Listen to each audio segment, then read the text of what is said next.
Hello and welcome to Things That Really Matter, a podcast by Cundall that addresses the most pressing issues in the built environment, from skills to digital to sustainability. We invite a series of industry experts to get a diverse range of voices about what truly matters to the industry. I'm your host for today, Johnny Allen. I'm a management board partner at Cundall, and for this episode we have Pritchett, retrofit lead at Cundall, and Anna Hollyman, who is co-head of policy and places at the UK Green Building Council. Retrofit is not a new concept to the industry, but is becoming one of the most important because of the role it plays in addressing climate change. To begin with, how well does the industry or even the wider world really understand it?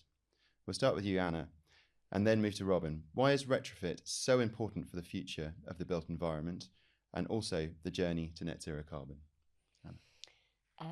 Thank you for inviting me today. It's really good to be able to talk about these subjects. I think the key reason why it's so important is that over 70% of just built environment emissions come from our existing building stock.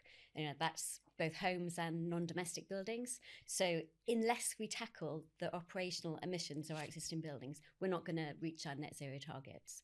But there's also a huge opportunity involved in retrofit to improve our buildings and to improve our built environment and our places, which is a real key part of retrofit. So that would be good to talk about today.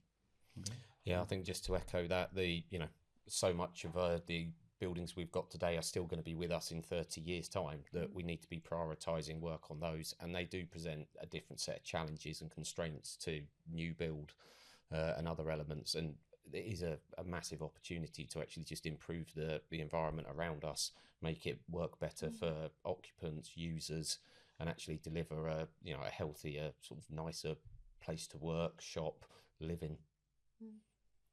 Very good. It's probably worth us starting with a few definitions of what we're talking about here, because retrofit is such a massive subject potentially. So it might be good just to, if we could frame the conversation we're having. So when we talk about retrofit, are there any kind of key points that you think would be good to kick off with? Definitely. I think the key from my perspective is that retrofit or rebuild is often framed as a very binary decision. You either knock a building down or you refurbish it. Whereas there's really a spectrum of approaches, which goes from optimization at the beginning of the spectrum, which is just about making sure we're using our buildings more effectively, more efficiently, and making sure that the building systems are in line with building operations, so reducing energy wasted, basically. Through to light retrofit, which is generally carried out when a building is still occupied, or one floor is closed for refurbishment. So those are kind of light improvements, replacements of certain systems or components, which also can help kind of tee off the next phase, which is deep retrofit. So these are kind of significant changes to a building's fabric or systems, which offer real opportunities to both kind of significantly reduce energy, carbon emissions or energy usage, but also to kind of unlock extra value, unlock latent value. And this goes all the way to kind of cut and carve as well, where you're making significant changes to the existing building structure. Okay. Yeah, I think we'll just again concur that it's such a broad range at the moment. I think the UKGBC's document earlier in the year around light retrofit, deep retrofit, trying to actually provide some generally accepted guidance as to the different pots that you could be in, and when you're looking at sort of a light retrofit or a deep retrofit, it's remembering that the optimizing section is just a continual cycle every year. You should be looking at actually reviewing your energy data, optimizing it, and see what works you can do just to keep driving it down. So that the optimizing is a constant challenge, and the light and deep retrofits are going to be on sort of slightly longer cycles. So I think once the industry sort of got used to the challenge that we do face and actually how we go about tackling it and then improving the spaces that we've got. So yeah, I think sort of coalescing around some sort of standard approaches or standard definitions of what a retrofit is, where decarbonisation sits within that, it will help us all to sort of talk a common language so that we all understand what's involved in various projects. Yeah, it's really interesting. I mean, it seems like there's been a huge growth in the world of retrofit. I guess firstly, is that the case? And if so, what's driving this? What are you seeing either within the UKGBC world or the sort of the Cundall and the engineering world? What are the drivers of the growth, I guess? I think probably about 4 or 5 years ago, just looking at London, we used to see probably 80-90% of our projects were sort of new build elements. Everyone was looking at, starting a fresh blank piece of paper and building a new project. Now we're seeing it probably flip the other way, and 80-90% of our work is around retrofit. Some of that was originally driven by M&S and the focus now on embodied carbon. So the last 5 years have been a sort of a step change in the approach to sort of construction, what we do with our built environment. No longer is it a case of let's knock it down without consideration of how we can reuse assets. That's driven the retrofit massively in London. I think there's still work to be done to grow that out to other parts of the UK and the world. London is a bit of not quite a bubble, but it is a bit unique in the drivers it's got, because you've got the legislative sort of GLA approach around the embodied carbon, coupled with sort of occupier tenant demand that have signed their own commitments for net zero.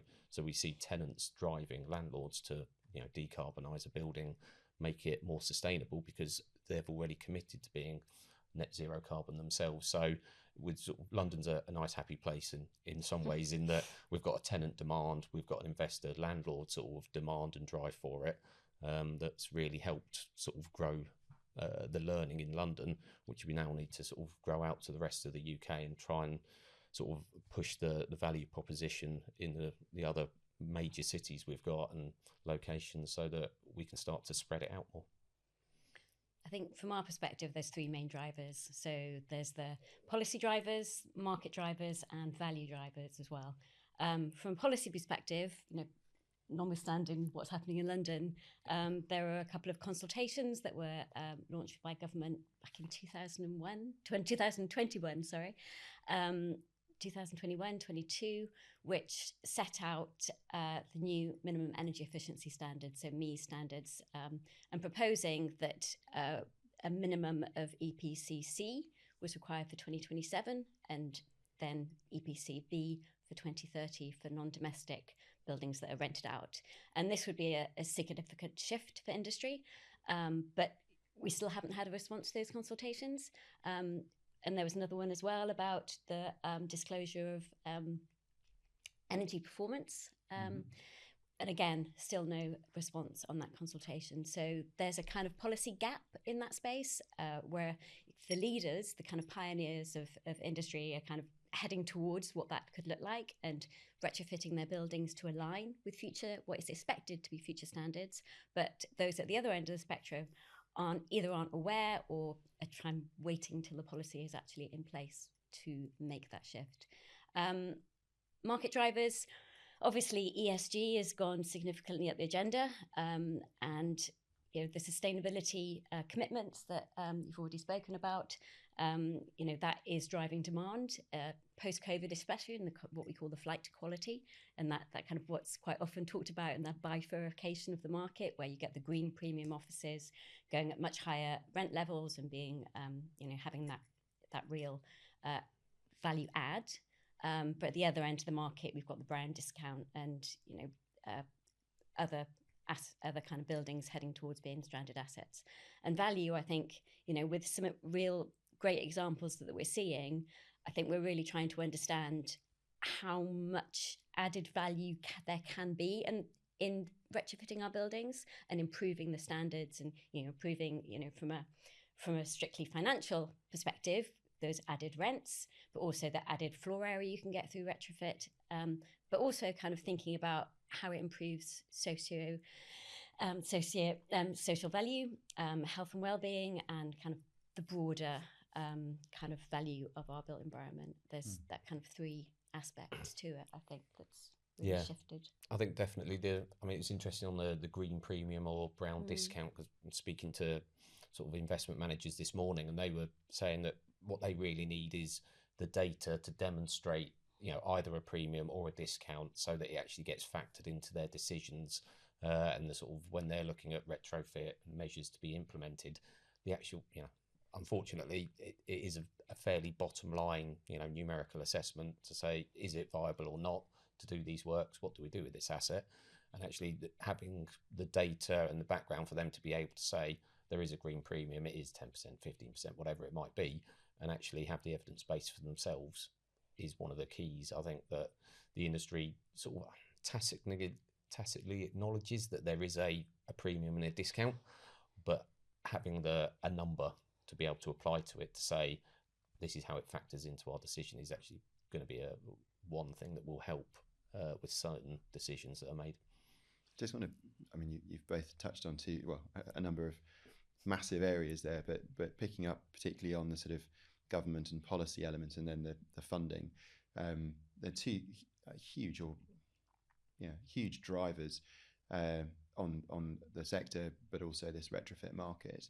You both sort of talked about the commercial, which I think is always a good case study, but just spreading that into other sort of asset classes, and going into it a bit further. So starting with the financial side of it, Robin, could you go into that a little bit more as to what we're seeing the kind of funds and investors doing, why they have such a big impact on the retrofit market?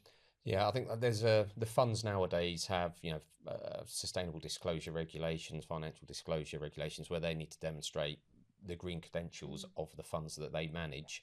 I mean, they're very concerned around asset value and stranding events. So strandings when an asset doesn't achieve its sort of energy efficiency metrics, it's no longer on its pathway to maintaining being net zero. And then you actually start to see obsolescence and actually a drop in value, and that's one of their key drivers is maintaining the value of that fund.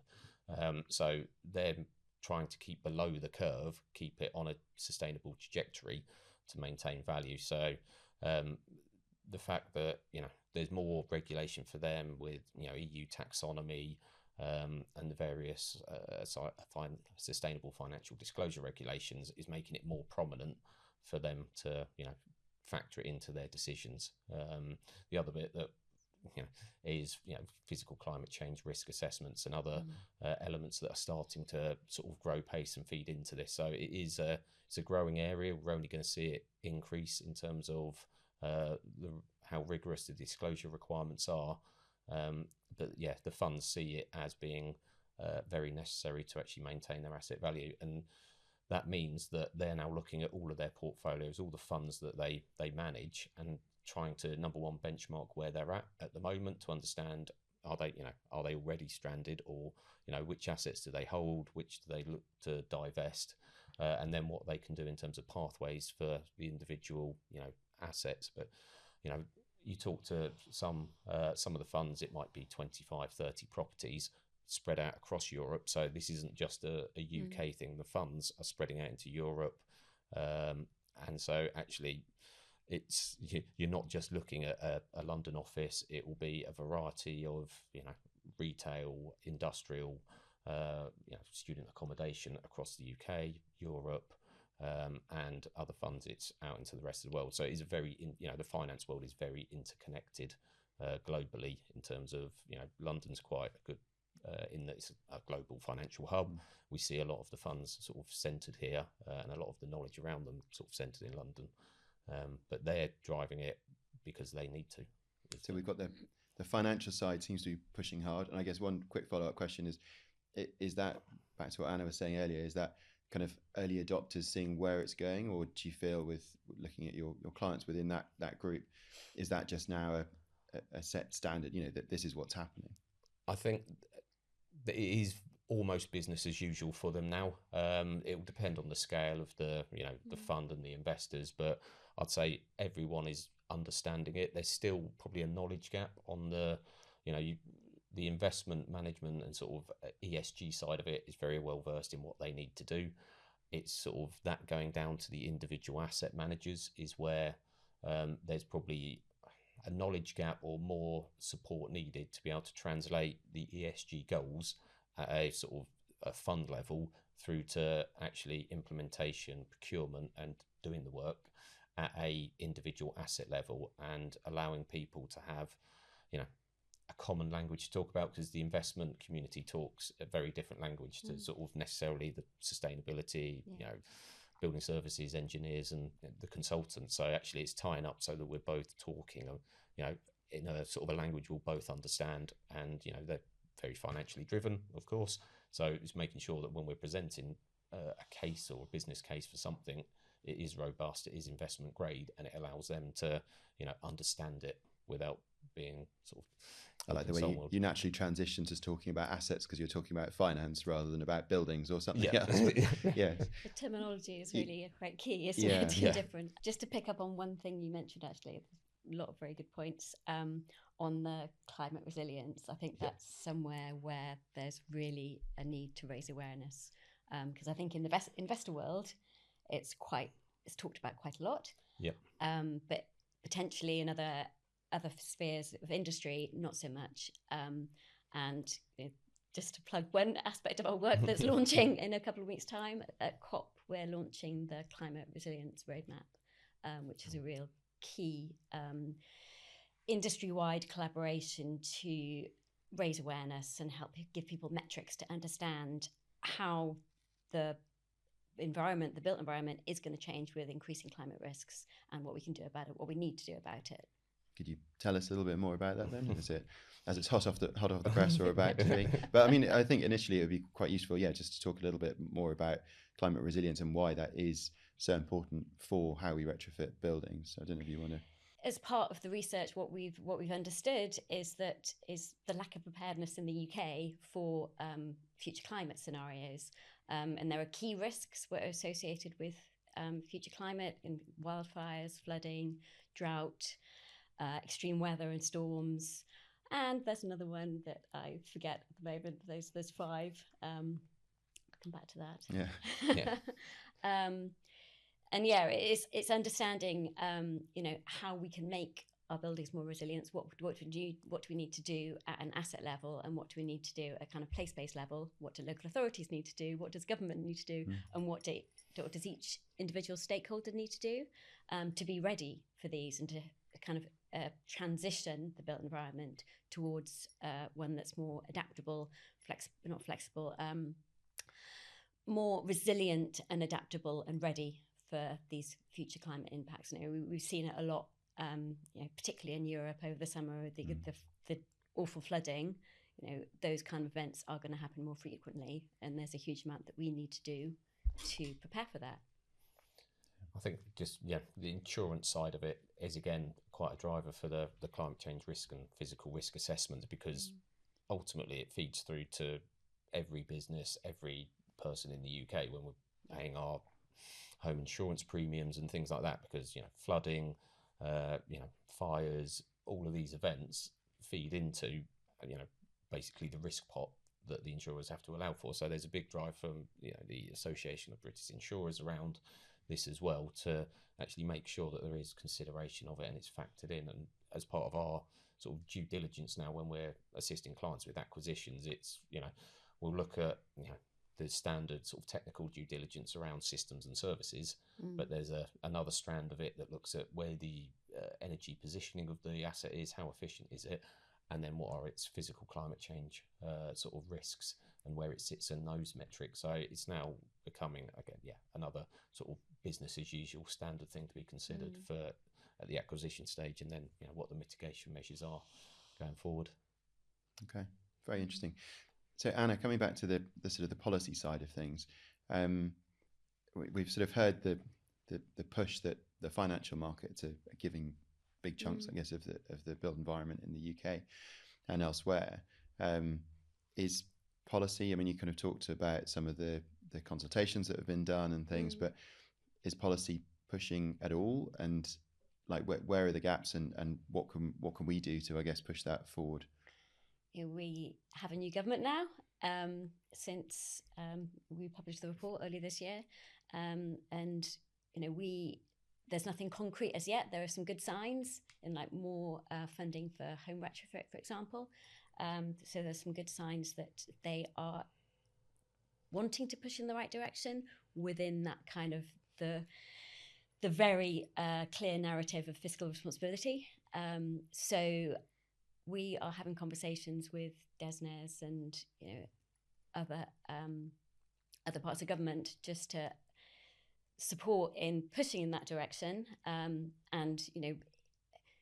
there is a kind of optimistic mood in terms of the tone of those conversations, that things will start to be driving quicker in the right direction.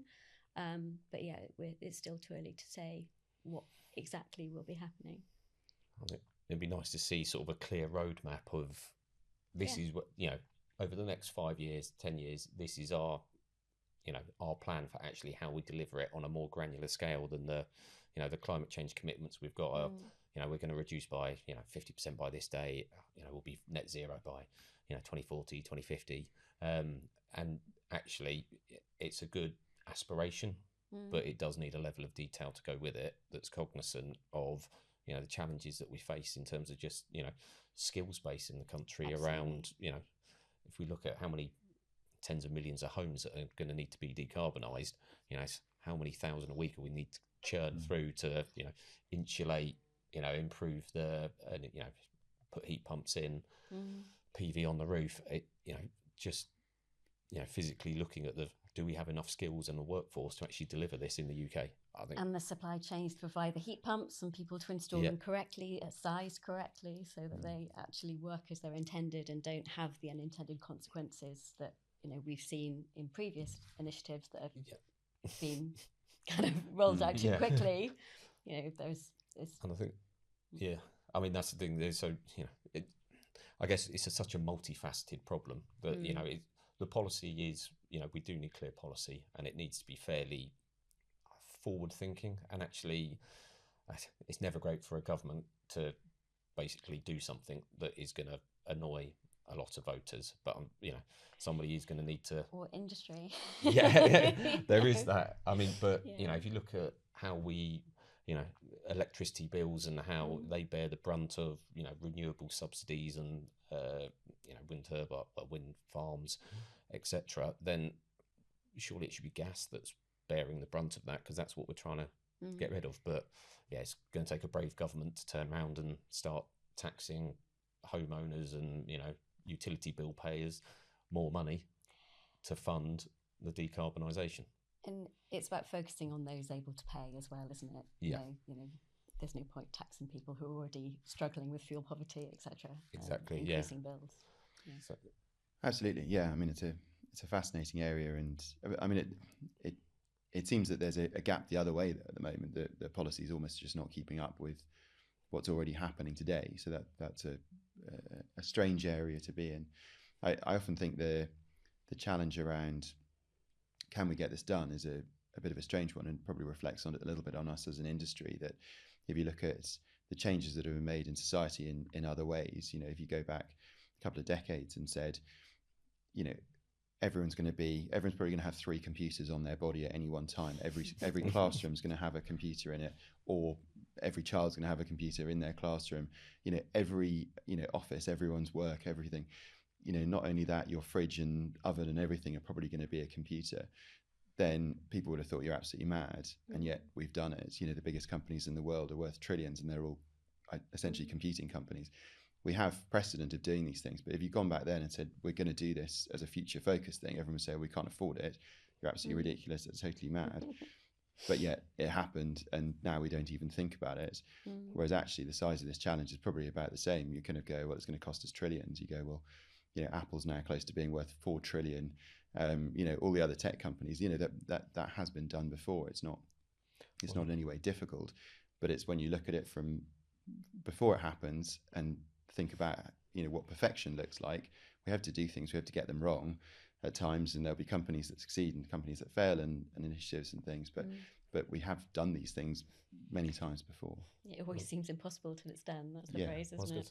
I mean, if taking that analogy, then actually it was consumer demand and sort of market demand that drove that. It wasn't government legislation. I think we're seeing that already potentially with the UK net zero carbon building standard, where I think it's been a couple of years in its sort of formation, and the pilot version's now been published, and it is trying to unify a lot of information. It's quite complex, and obviously it's a pilot at the moment. It'll be another 18 months, maybe 2 years before the version 1 comes out and captures some of the feedback from industry. But I can see, government and local authorities actually starting to, similar to BREEAM, starting to use that as a way of measuring actually development that's happening, and starting, if the industry comes forward with something and it works and there's engagement, it will save government having to rewrite their own legislation and actually just adopting a ready formed, or the principles of it at least, into legislation and local authority guidelines. So I think, I think the net zero carbon building standard is a great way to show how industry can lead the way in terms of ambition, and it's set out as kind of being what the most ambitious developers and clients, etc., need to aim for. I think where we are with policy, it's a long way from there at the moment. So it'd be great if that was seen as an endpoint, and a transition set out as how to get there.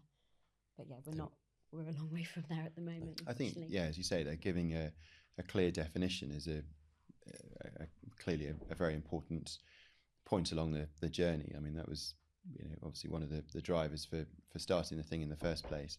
And I think it's been really impressive, all the institutions and companies and everyone that's been involved coming together and saying, we'll do this together, and take our sort of personal element out of it. But I mean, Robin, on the sort of project side, do you see that, or maybe already in the weeks since it's launched, is it something that people are starting to talk about? Is there a desire for it? Yeah, well, I think there's been a desire for net zero, and there have been lots of claims for net zero carbon developments, and for the last couple of years, I'd say, and actually now providing a sort of industry framework for people to work within, I think will be very useful, and I think there will be a demand for it. I hope there is, at least, because it does. There were people. Talked to somebody else this morning who was like, we're being asked for certified CREM pathways, which just isn't a thing.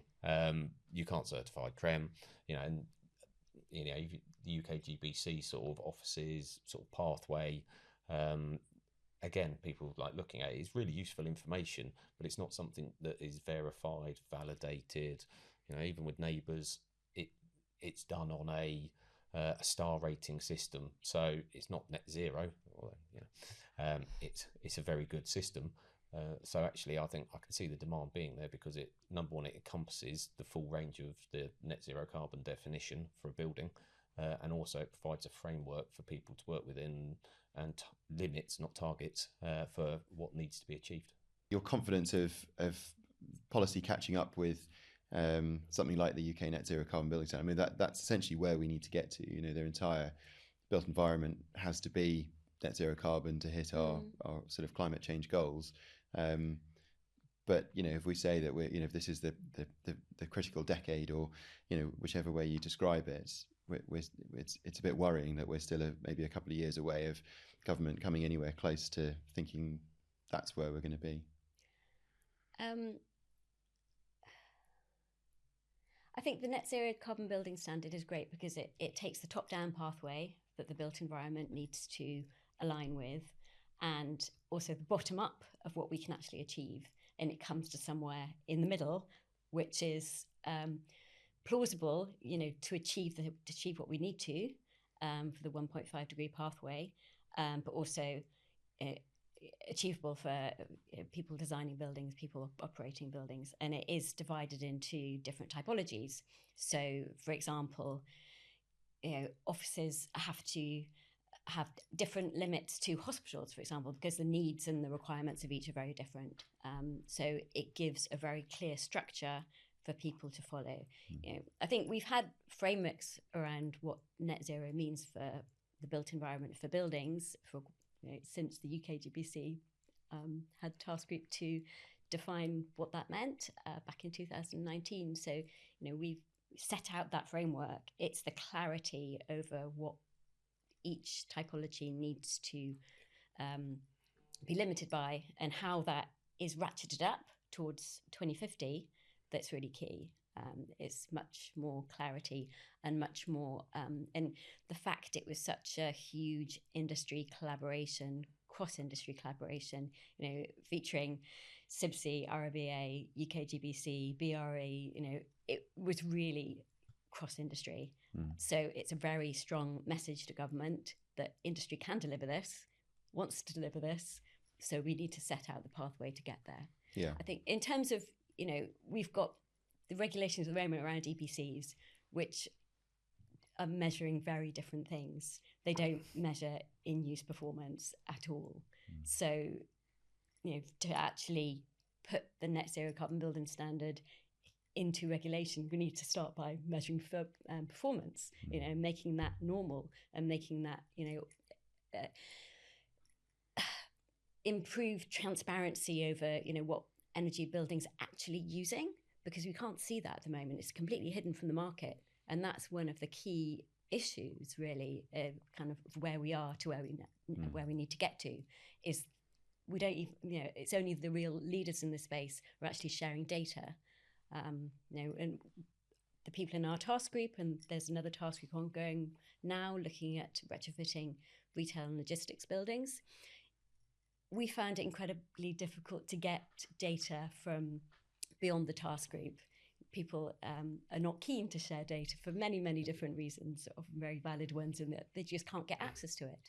So that's a key issue that we need to resolve before we can actually move towards bringing it into policy. So industry isn't able to respond to a policy of that ambition yet. I think we saw that even with the developing the net zero carbon building standard, the sort of bottom up approach of, what's the data, what are you achieving at the moment, sort of commercial workplace, lots of data, it's well advanced, but the other sectors, there was very limited sort of data coming through in terms of actually what are we using at the moment. And a lot of the sort of benchmarks we use for energy usage, goes back to, even offices like Econ 19 back in like the 1990s and things like that. It's like in terms of having the breakdown of where energy is going, because it's great to know office building uses 250 kilowatt hours a metre squared of electricity, but how much of that's lighting? We don't actually seem to have had the research projects government funded originally in the 90s to actually look at where our energy is going in buildings, and actually a better understanding of where, in a modern building, where does that energy go, and actually making it freely available. And sharing data between landlord and tenant as well. That's a key barrier to actually reducing it in the first place. I think particularly on the retail and the industrial side, I know that, again, speaking to clients, it's like the annual reporting for GRESB and other bits, they'll get a lump coming through every year to enable some reporting, but even then it's still got gaps in it. And it is a struggle for them, with the best will in the world. It's difficult. These are investment managers who are forward thinking and looking to do do the right thing, and it is just ultimately how many levers do they have with a tenant to provide it. So we can leave the UK net zero carbon building standard behind it. I understand being from now on called the standard, which is a lot easier to say. But is that what we're calling it? I would say that doesn't need a catchy acronym. Cundall have been heavily involved and are very supportive of it. I think it is a great initiative, and we're trying to do a lot of shouting about it. And I guess the final point of it is, given what you've just said, is that as it goes through its pilot phase, we would really recommend people to engage in the pilot, put their projects forward, because then we can get the version 1 right for each of the different sectors. We'll be working with many of our clients and many of our projects on it. So yes, it's that engagement that's really needed on it, and then we can make a great success of it. So moving on from that, and I just want to go back to the point you made a little while ago, Robin, about stranding. There was an article recently in Property Week that claimed that, and there were different people in the article that claimed different around this, but the headline they chose was that half of London's commercial building stock will be stranded in the next 5 years. You've kind of given us an idea of what stranding is. Again, is this the scale of where we think things are? Would you say that's true? And that's quite scary if it's the case. I think when I sort of first heard the question, I was sort of thinking, surely, it can't be that bad. And then, based in central London in the square mile, it's walking from the office to, we're for this podcast in sort of London Bridge, some of the studios, back streets around there. And it was walking from the city, and everything's nice, fairly new, maybe not that energy efficient, but you think surely not. And then as you sort of get off the main thoroughfares and into some of the winding streets, and you look around, and basically the history of London, the older buildings that have got real character, and then you start to think, actually, I'll be surprised if it's not 50% at the moment, looking around some of them. So I'm definitely not surprised by it, and I think it's the scale of the challenge. But yeah, it's as soon as you sort of move out, and that's just London. If you think about the rest of the country, and sort of trying not to be London centric on this, because it's a different market. But I was in Bristol earlier in the week to do some talks, and again, you walk around there, it's lovely, but what are the drivers in Bristol to decarbonisation? Where's the efficiency going to come from? The scale of the challenge, when you sort of think 4 out of every 5 buildings, when you look out the window, are going to be with us in 30 years' time. And how do you, get gas out of that building? How do you drive down the energy efficiency? How do you put, double, triple glazing in, whatever, solutions? How do you insulate some of these buildings better? Scale of the challenge it's quite scary when you look out the window and think about actually what the implications are. Huge opportunity. Yes. Keep me busy for a few years at least, hopefully. It's back to the IT analogy. Think of the scale of the market. We are talking about kind of multi-trillion-dollar market. This is, it depends what type of mindset you have around this, doesn't it? Good point, Anna. I think, whilst you look at it and think, could be a scary challenge, then you think back to how far we've come in the last 5 years. Absolutely. Because, 5-10 years ago, it was a case of almost let's do the bare minimum to just get through planning. I don't want to call it greenwashing, but it was pretty close to greenwashing. And it was, let's do the bare minimum. There's no value in it for us. And in the last 5 years, the sort of cognizance around operational energy, embodied carbon coming into the conversation as well, it's been just a massive step change. And I think the fact it's the industry, it's not just sustainability and ESG sort of like consultants driving it, it's clients, tenants, all actually moving into it and actually, working together to try and deliver it. So whilst it's a good challenge, I think the pace of change, we're going to just see it ratchet up more and more. Well, thank you very much. I've learned a huge amount. I'm positive with an element of sort of concern about the future, but that's been a really interesting discussion. Thank you very much for joining us, Robin and Anna, and thank you for listening to Things That Really Matter, the podcast by Cundall. Thank you very much. Thank you.